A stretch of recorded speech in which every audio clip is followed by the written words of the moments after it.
Hello,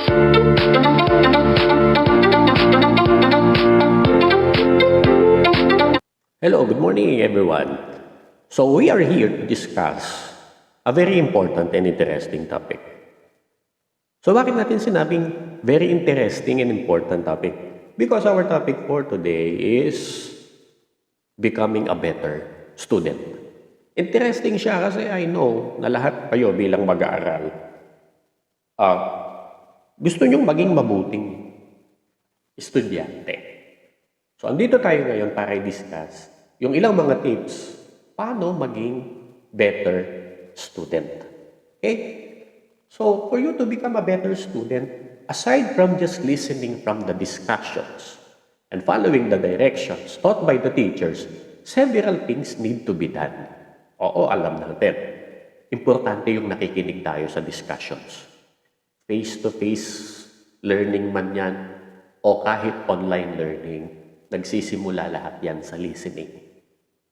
You should follow the directions taught by your teachers. So, importante yung mga yan. But aside from that, several things you need to be done as a student.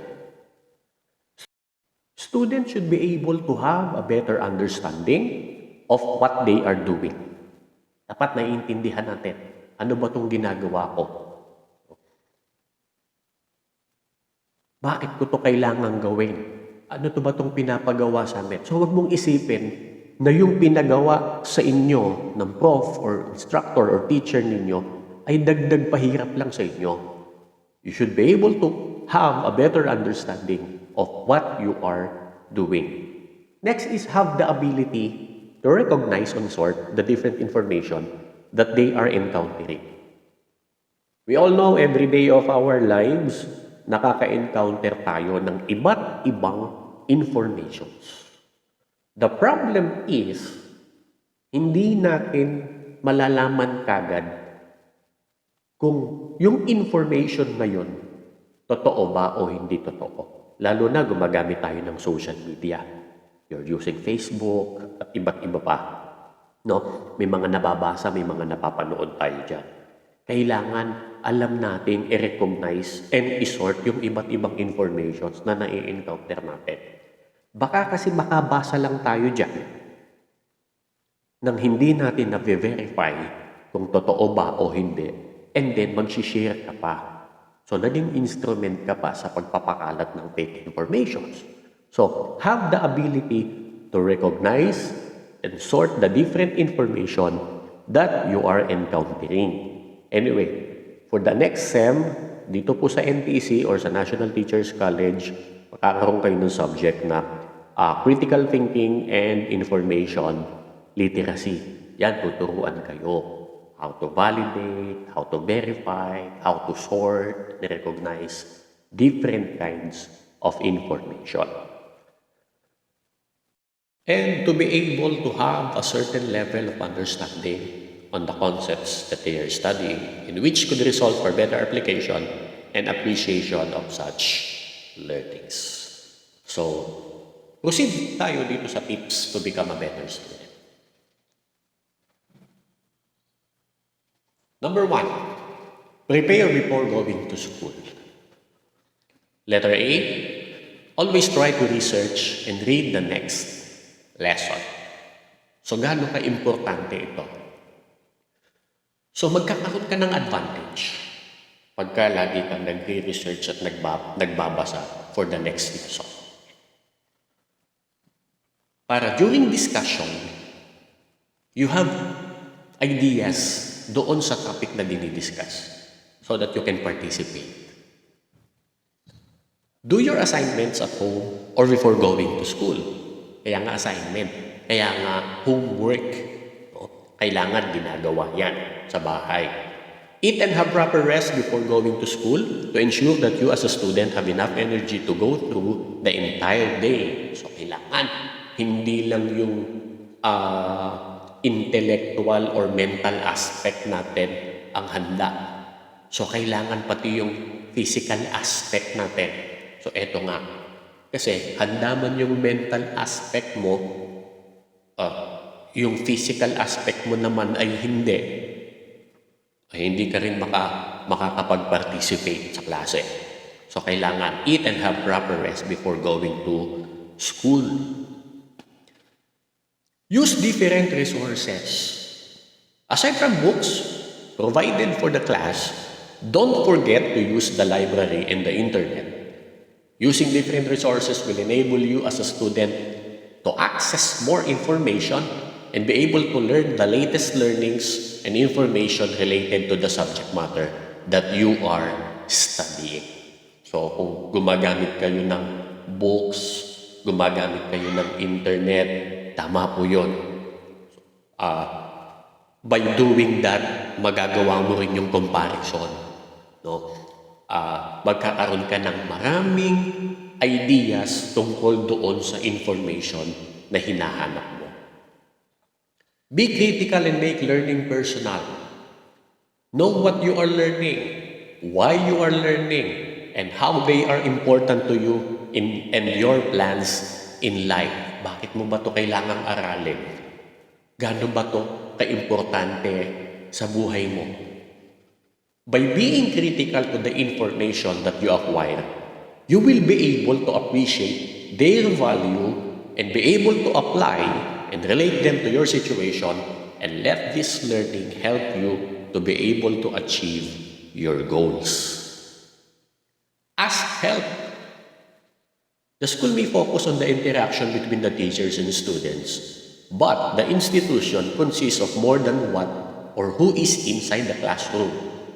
The people in the school, from the guidance office, the librarian, registrar, etc.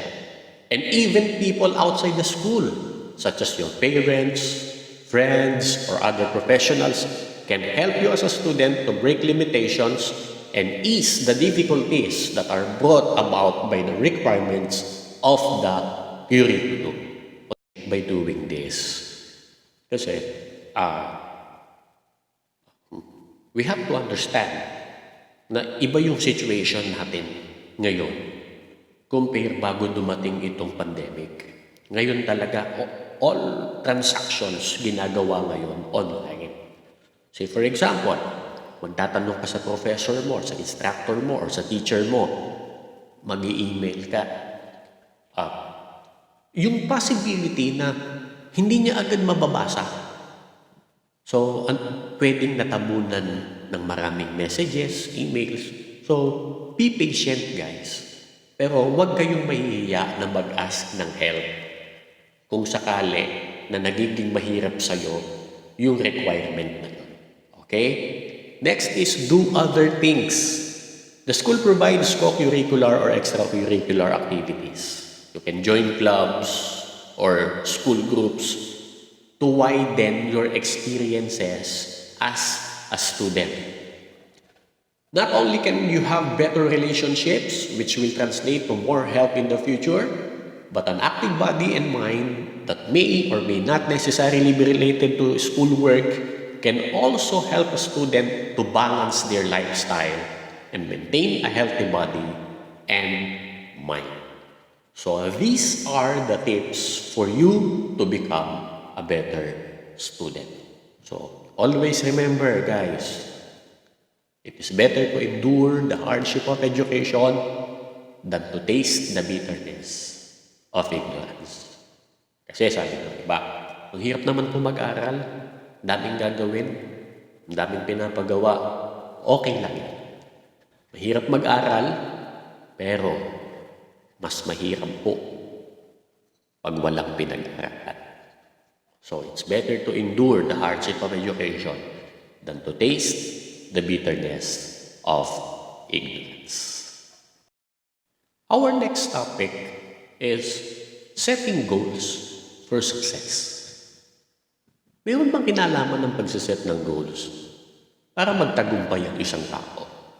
Yes. There is a saying that life without a goal is like a ship without a compass. Try to analyze this. Ano ba ang function ng compass sa isang ship? Of course, ito yung nagtuturo ng direksyon. Paano po pagka ang ship walang compass? So, andun yung possibility na maligaw, mapadpad kung saan-saan, mawala sa tamang direksyon. So, ganun po ang buhay natin. If our life, pagka ang buhay natin, walang goal, it is like a ship without a compass. Most people would probably agree that goal setting is one of the main ingredients for a person to succeed. It is a powerful way of motivating people and motivating yourself. So, kailangan yung goal mo laging malinaw sa'yo. Ano ba ang goal mo sa buhay? Goal setting theory states that there is a relationship between how difficult and specific a goal was in the people's performance task. He found that specific and difficult goals led to better task performance than vague or easy goals. There are 5 principles of goal settings. Number 1 is clarity. Next is challenge, commitment, feedback, and task complexity. So clarity, clear, measurable, and specific goals. So dapat clear sa'yo, dapat measurable, and dapat specific. Challenge. Set a level of challenge to beat yourself with. Commitment. The harder the goal, the more commitment is required. Mas mahirap yung goal, dapat mas matindi yung commitment na kakailanganin. Feedback. Listen to feedback from people to provide opportunities to clarify expectations, adjust goal difficulty, and gain recognition. Task complexity. The more complicated and demanding the role would give a high level of motivation to a person. Goals also vary in terms of time. Merong short-term goals, merong mid-term goals, merong long-term goals. Ano ang pagkakaiba nila? Yung short-term goals focus on today and the next few days and perhaps weeks. Ano ba yung short-term goal mo? Dapat meron. Ano yung kailangan mong ma-accomplish within this week, within this month? Ayun yung mga short-term goals natin. Mid-term goals involve plans for this school year and the time you plan to remain in college. So yung mid-term goals natin, hanggang kailan natin to tatapusin, hanggang kailan ka sa college. So yan yung mid-term goals. And long-term goals may begin with graduating college and everything you want to happen thereafter. Ano yung ipupursu mo na profession? Ano yung gusto mong mangyari after college life? So ito yun, no? Short-term, mid-term, and long-term goals. It is very important to write out your goals. You should literally write them down. Bakit? The act of finding the best words to describe your goals helps you think more clearly about them. Kasi pag isusulat mo yan, of course, mag-iisip ka. So, mas magiging klaro sa'yo to describe your goals. So, meron po yung guidelines. We should follow these guidelines if you want to write your goals. Goals should be realistic. It's good to dream and to challenge yourself, but your goals should relate to your personal strengths and abilities. Goals should be specific. Don't write, I will become a great musician. Instead, I will finish my music degree and be employed in a symphony orchestra. Dapat specific. Goals should have a time frame. Dapat may time frame yan. You won't feel very motivated if your goal is vaguely to finish college someday. If you're realistic and specific in your goals, you should also be able to project a time frame for reaching the goal. You should really want to reach the goal.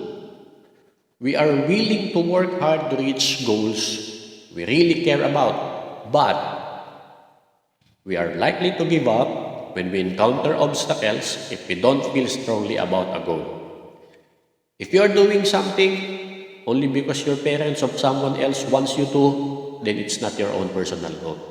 And you may have some more thinking to do about your life. And another important thing for us to reach our goals is our attitude. Attitude is our most priceless possession. Bakit? Because everything people do and how they do, it starts with attitude. Siguro narinig na ninyo yung salitang attitude problem. May attitude problem kasi yan. So, ayun nga. Everything people do and how they do it starts with attitude. Here are some characteristics associated with a positive attitude. Enthusiasm for and enjoyment of daily activities. Acceptance of responsibility for one's actions and feeling good about success. Generally upbeat mood and positive emotions, cheerfulness with others, and satisfaction with oneself. Motivation to get the job done, flexibility to make changes when needed, and ability to make productive, effective use of time. These are some characteristics associated with a positive attitude. And here are some characteristics associated with a negative attitude. Frequent complaining. Yung laging nagre-reklamo. Pag may pinagawa, reklamo kagad. Blaming others for anything that goes wrong. Blaming, paninisi. Often experiencing negative emotions, anger, frustration, resentment. Lack of motivation for work or studies, hesitant to change or seek improvement. Ayaw na niya. So ayaw niya na baguhin yung ganito. Ayaw na niya ng improvement. Unproductive use of time and procrastination. So yan yung mga characteristics associated with a negative attitude. Stay focused and motivated. Being focused and motivated is very important. Kasi minsan, ready ka nang gawin yung mga tasks, assignments, paperworks mo. Minsan bigla kang mawawala sa focus. Biglang may ibang aagaw ng attentions mo. So, you have to stay focused and motivated. Plan ahead, advanced planning. So, bago pa yon, kailangan meron ka ng mga plan. And know your priorities. For you to reach, to attain, to achieve your goals, you have to stay focused, motivated. You should plan ahead and know your priorities.